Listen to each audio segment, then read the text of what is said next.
Isang araw pa lamang matapos ang pagbabalik ni US President Donald Trump sa White House, posible itong muling maharap sa isa na namang kaso.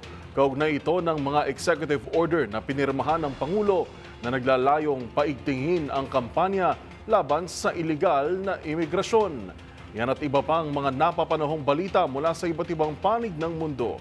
Sa Global Headlines Report ni James Galange.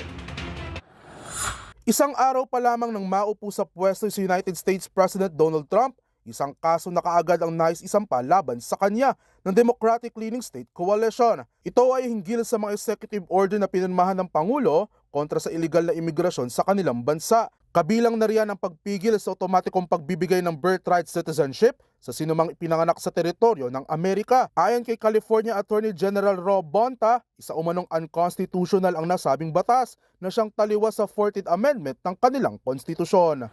Samantala, balita pa rin mula sa Amerika, ginawaran ng pardon ni US President Donald Trump ang nasa mahigit 1,500 katao na nasangkot sa riot noong January 6. Dito naganap ang panunugod ng mga taga-suporta ni Trump upang guluhin ang sesyon ng Kongreso na tinipon upang patunayan ang resulta ng halalan sa pagkapangulo noong 2020 na nauwi naman sa pagkasawi ng 4 na individual.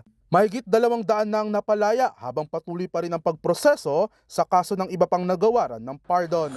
Sa iba pang balita, niyanig naman na 6.4 magnitude earthquake ang Southern Taiwan kahapon. Ayon sa mga otoridad, maraming individual ang natrap mula sa mga gumuhong gusali at hindi naman bababa sa 27 ang bilang ng mga sugatan. Wala namang napaulat na nasawi mula sa nangyari, ngunit nagbabala pa rin ng mga otoridad sa posibleng kasunod nitong mas malakas na lindol na inaasahang tatama sa kanilang bansa.